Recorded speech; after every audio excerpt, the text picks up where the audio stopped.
And now we get to the final 2 tracks on this The album. hard hitters. 2 of his best tracks Totally agree. in terms of streams, replay value.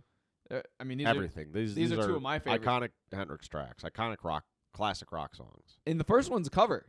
All Along the Watchtower. And the Dylan version is very different. It's very much more Dylan style. It's not like this version of All Along the Watchtower is very hard rocky, you know. Got a little bit of that bluesy, like Hendrix flair to it. Crying guitar all the way through.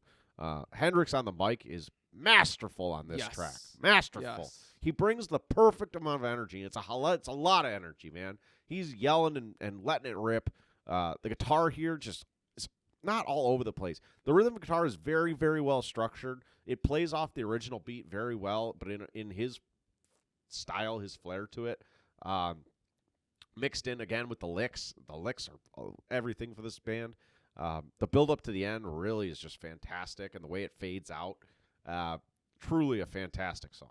Yeah, so the Dylan version's a lot slower, and the way he speeds it up with the guitar, it almost adds like a sense of urgency to the story and the lyrics. And when you put it in the context of his like anti-war stances, right?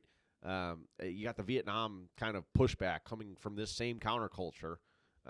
It fits so perfectly with this era, this culture. It encapsulates everything about him, man.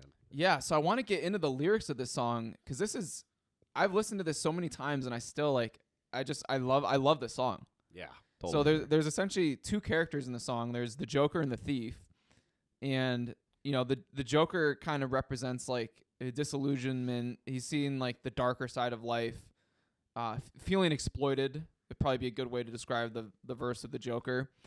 And then the thief kind of embodies the rebellion, living life on the edge and, you know, take what you can grab kind of mentality.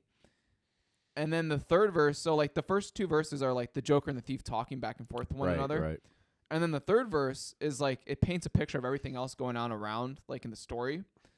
The third verse is, all on the watchtower, princes kept the view, while all the women came and went, barefoot servants too. Well, outside in the cold distance, a wild cat did growl. 2 riders were approaching, and the wind began to howl. Hey, all along the watchtower. That line, too. And the wind began to howl. He rips.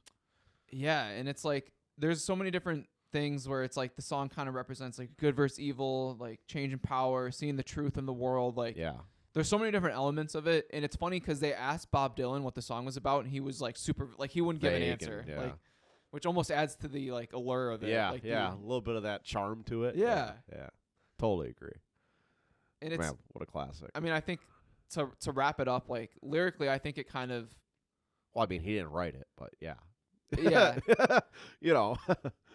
No, I'm just saying, like lyrically, I think it's like just trying to deal with like questioning what's going on in life. Yeah. Like in the super broad. Right. Yeah. A bit of healthy skepticism. Yeah. And the one other note I wanted to add, this was voted the best cover of all time in 2008 by Rolling Stone. Totally. I mean, we talked about our covers, but I think this is in my top 10. This rocks. So I hadn't heard either of these songs until doing the original and then the cover until doing this. Really? Yeah. Or maybe I've heard it but didn't. Yeah. You know, like in passing. Wow. When I heard this song, I listened to the Bob Dylan version, and then I went back and I listened to this maybe like 5 times in a row. Like yeah, Bob Dylan, he might as well just take it out. You don't need it anymore.